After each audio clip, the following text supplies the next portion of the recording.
All right, we're live.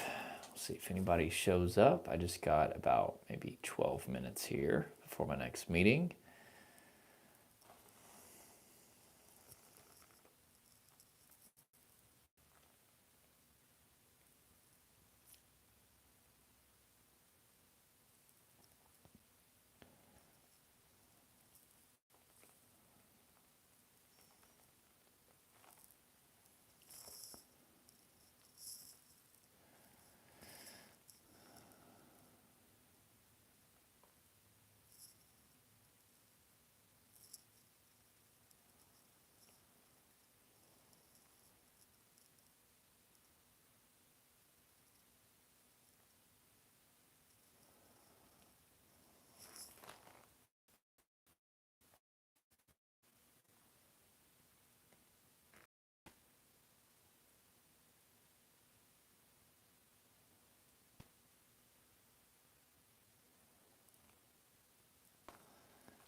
All right, looks like we got a couple people watching. If you want to ask me any questions about recovery from anxiety, panic attacks, depersonalization, realization, existential obsession, rumination, health anxiety, any of that stuff, I'd be happy to answer for you. Healing trauma. Oh yeah, thanks, Phil. I had to tap my probably dropped my phone a little bit too many times, but how you doing, Phil? Good to see you. Could you talk about existential thoughts and hyper-awareness? Yeah, everybody has existential thoughts from time to time, but existential OCD is whenever existential thoughts and theories and principles lead to a lot of stress and overwhelm in the nervous system, and it's really all-consuming. And I know for me, it got so bad that just one thought about existence would send me straight into a severe, depersonalized or derealized state or panic. And the problem is people try to beat it with their mind, and their mind isn't powerful enough. They try to out-logic those fears. One second. Hold on one second.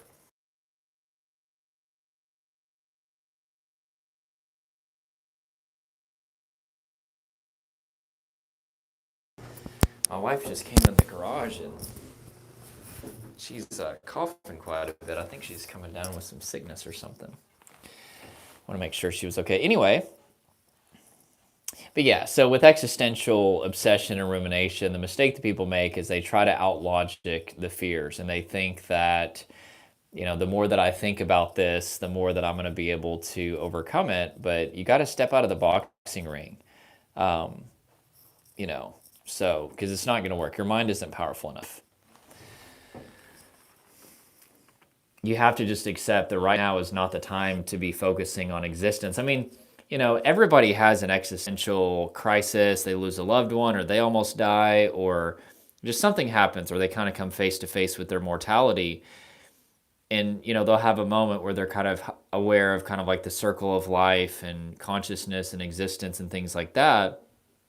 But with existential OCD, it's not just that. It's constant obsession with existence and theories about existence that leads to constant overwhelm. It's not just a season of existential awareness, it's constant existential awareness.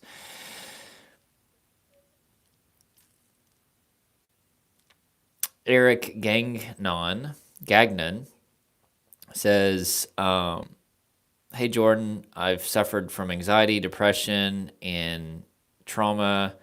With the help of you and others, I can say I'm about 95% recovered, and I'm off all my medications. Well, that's awesome, Eric. Very good. Glad to hear that. As far as being recovered or mostly recovered, feeling better. So glad to hear that. Good stuff. Does severe trauma cause weight loss? Yeah, it can. It kind of depends on somebody's response, right? So trauma is whenever your body is constantly going into fight, flight, freeze response.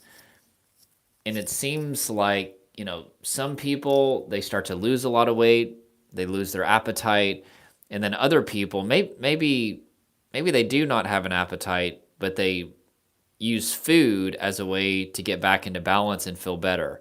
Or maybe their appetite is stimulated, or maybe it's the same. But regardless, some people overeat in response to trauma and anxiety. Some people undereat. I definitely was an undereater. I've always been a small guy, and if I'm even mildly stressed, my appetite goes out the window, which is one reason why I've got to spend a lot of time making sure that that doesn't happen. There was a time where I was down to like 119 pounds. It got really, really bad. Austin says, have you ever worked with someone with DPDR that also had visual snow? Yeah, that's like one of the most common symptoms that comes with, a trauma state.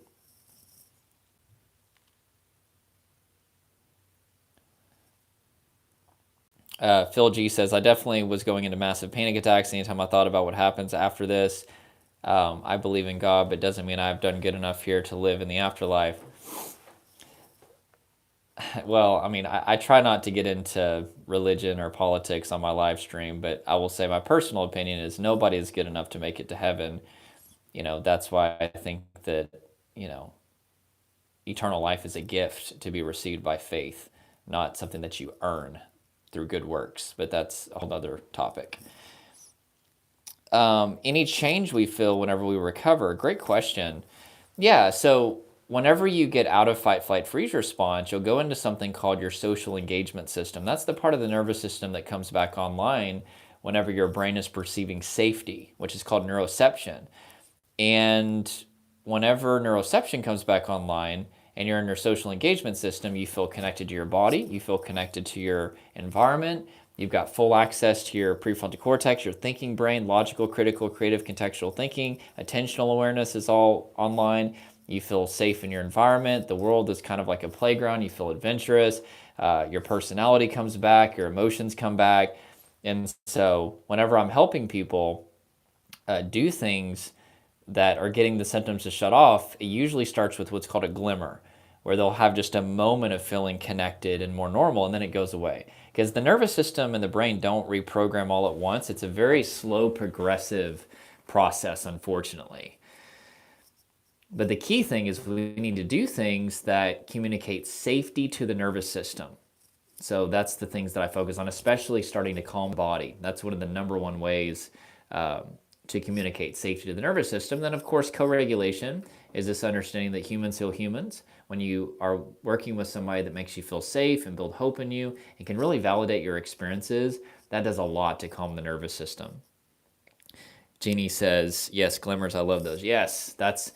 If you're getting glimmers, that's a sign that you're doing some things that are working for sure. And it's usually either seconds, minutes, hours, or a few days where you'll start to feel connected and normal. Not always fully connected and normal, but more calm, more present, more connected. Amanda says, I went through a lot of child trauma. Recently, I've been dealing with my reliable parent, reliable as in quotes, who is now become very angry because of his gambling problems. How do I handle that? I would say, limit your contact with them and you focus on you being regulated, right? Because that's all you can do. Now, I don't know the circumstances, Amanda, like if you live with them or what the situation is, but especially if you don't live with them, just try to not have contact as much as possible. And then whenever you do have contact, try to just talk about neutral things. That's usually the advice that I give if there's like a parent or a family member that there's kind of a history of issues or whatever. They tend to bring a lot of toxicity or stress into your life. Is limit your interaction with them whenever you do talk to them. Make it very neutral. Talk about the weather. Talk about general things. Avoid these pain points that tend to cause a lot of stress. But yeah, I would say you be as regulated and calm as possible. Make sure to be focusing on self-care, get good sleep, stay hydrated, eat well, do progressive muscle relaxation, do some 4-7-8 breathing. I think I mentioned exercise. You take care of you, Amanda. That's number one priority. Regardless of what's going on, with your parent, you got to take care of you. And if you, I don't know if you're living with them or not. But if you are, then you're just going to have to just limit contact. And whenever you are around them, just keep things general. And then if you don't live with them, it's the same principle, except maybe you talk to them on the phone or just see them in person. Sometimes just make it a little less frequent. So that way they're not intruding into your life so much. Tiffany Peterson says, "Hi, Jordan. Thank you so much for the work that you do. You have helped me tremendously on my journey. Many blessings to you and your family." Oh, thank you. Appreciate it. So thankful to hear that you're being helped, Tiffany. Awesome. Hallow says, "Man, I have this huge urge to cry, but I can't." Yeah, it's probably because your body is in survival mode. Your body is stuck in fight, flight, freeze response. And whenever that happens, anything that is not paramount for survival gets temporarily put on hold. Salivary glands get suppressed. That's why people get dry mouth whenever they get anxious. That's their body going into fight or flight response to prepare to fight or flee a lion. And if you're fighting or fleeing from a lion, there's no need for your salivary glands to be producing saliva. Emotions get suppressed. Digestion gets suppressed, right? And so whenever you start to calm your body, oh, thanks. Is it Jeannie? Thank you, Jeannie, for the super chat thing. But anyway, whenever you start to really get into a more calm body and release that tension and adrenaline from your body, you'll start to feel that your emotions can more easily process. And then it's just a matter of facing and feeling your emotions and not suppressing them, right? So to get rid of negative emotion, number one, you got to get your body in a much more calmer state. And that usually looks like directly calming the body with relaxation skills, and then make sure you're prioritizing sleep, hydrate, eat healthy, set up boundaries in life, no more people pleasing. You got to take care of yourself or you can't take care of anybody else, okay? So if you identify as a people pleaser, I never want you to speak that out over yourself again. From this point forward, you are not a people pleaser, because if you are a people pleaser, you're going to neglect self-care. And then you're not going to be able to take care of anybody. So you're going to have to politely say no sometimes and have that boundary, or else your energy is going to be drained. I say no to a lot more people than I say yes to as far as getting my help. And that's because I've got a family of 5. I've got a wife and 3 kids.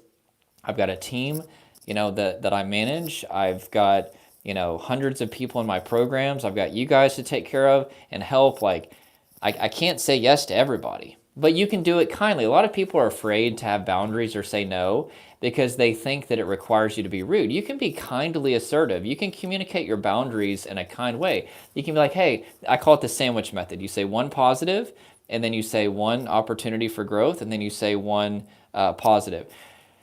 I really appreciate you asking me to help you, drive you to this place. I'm honored that you're asking. Thank you for that. Because of where my life is right now, like I just don't have the energy. And basically I have to be very, very careful with that. But once again, thank you so much for offering, right? Or asking me to help. So you can communicate your boundaries in a non-aggressive way. That's what keeps most people afraid to have boundaries, is because they're afraid that it requires some sort of conflict or being aggressive or things like that. And it definitely doesn't.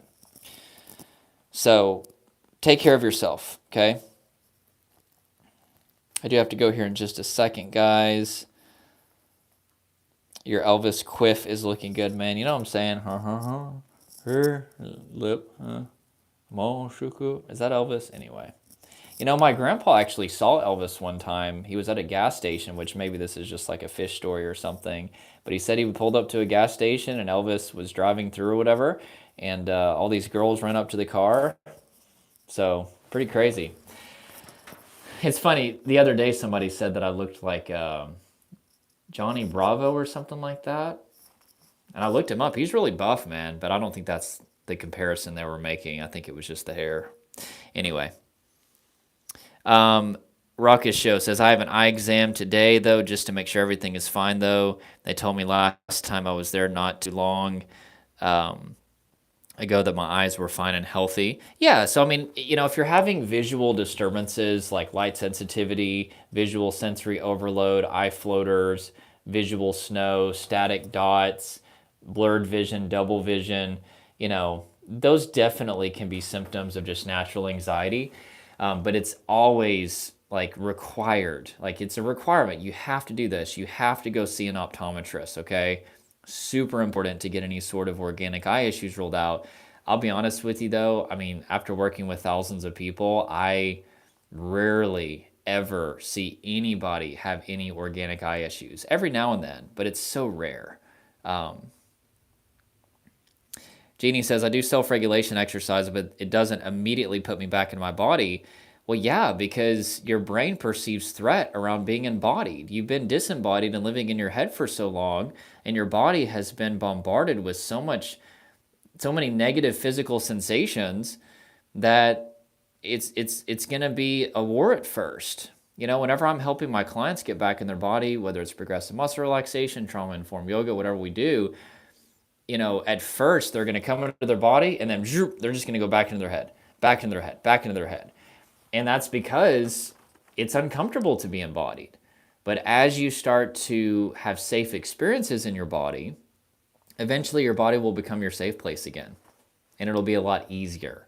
So don't take that initial, you know, challenge of getting back in your body as an indication that it's always going to be like that, okay? I got time for one more. Hello, since you did super chat, I'll answer that. Then I got a client I got to get to. Well, emotions just come out when I'm out of fight or flight response. It feels like I'm pushing emotions out, but this is not natural processing. Yeah.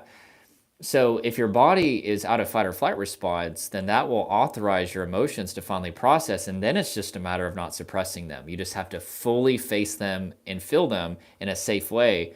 But safe way is key. Like don't hurt anybody, especially if it's anger. Get alone and find a safe way to process. But you want to let it get to as tense as possible. You know, usually like 30 to 40% more tense than the deepest tense that you're going to right now as far, or intensity. You want to make it about 30 to 40% more intense than what you think is at 100% intensity. And that's usually what it takes to peak and process the emotions, okay? So anyway, guys, I do have to go. I've got to get to my client, but I hope you guys have a good day. I hope this helped, and we'll be talking to you real soon. Take care, guys. Stay strong. You got this.